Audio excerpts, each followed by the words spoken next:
this, we're now being joined by Professor Imtiaz Ahmed, Professor of International Relations, University of Dhaka. Professor Ahmed, thank you very much indeed for talking to us this evening. How do you see this election panning out given the scale of violence and arson that we've seen in Bangladesh? Thank you very much. Well, we have to wait for tomorrow.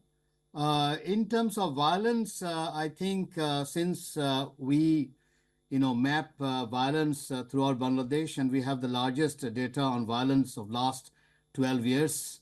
I have to say that the violence is relatively less, although any death is bad, but compared to 2001 election, which was held under caretaker government, I'm afraid that violence was really, really high. So compared to previous elections, up until now, we still have to wait. Up until now, I would say violence has been relatively less. So you say that violence has been relatively less, even though the opposition, of course, has asked for now that 48-hour strike as well. And the opposition says it will boycott the elections. Does that in any sense give, Hasina's perceived re-election win less legitimacy? No, I'm afraid, their call for strikes or hartals have not really materialized. None of their hartals have materialized. Now, in Bangladesh, if you really want to change things, historically we have seen that millions of people have to come out on the streets, and not only in Dhaka city, they have to come throughout Bangladesh, and then only the stakeholders would take cognition of it and try to do something. I'm afraid up until now, the opposition parties have failed to bring millions of people come out on the streets. And as I say, the hartals have not really materialized. None of their hartals have materialized. There has been, some incidents here and there, but it's so negligible. After all, it's the 8th largest country in the world. But millions of people have not come on the streets to their side. And that has been probably the biggest weakness of the opposition parties thus far. Right. And how do you see Prime Minister Sheikh Hasina's own career pan out, given the fact that she is seeking a 4th term in office? And by and large, her popularity on the global front remains for her adept, diplomacy worldwide. She's seen as a powerful leader.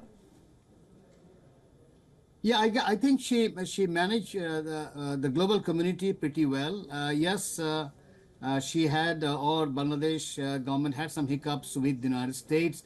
But, given the fact that the whole world is transforming into multipolar world, and there are several polars in this, new kind of world that we are witnessing.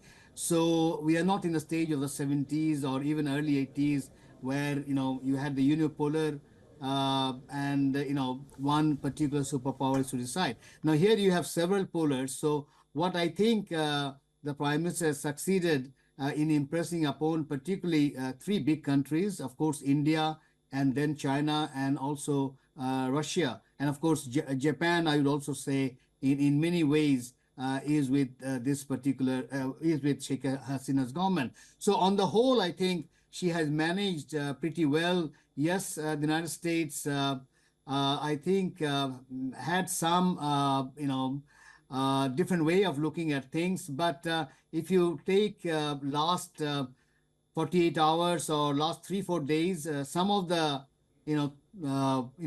some of the news that are coming out from the United States and some of the published news, it looks like they have realized also that maybe the approach that they took did not really help strengthening democracy. It polarized the major political parties further. So I think they will be doing some course correction in the future.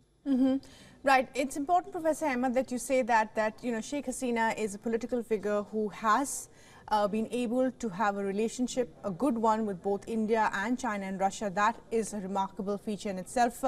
I'd like to thank you at this point for joining us on the show. Thank you.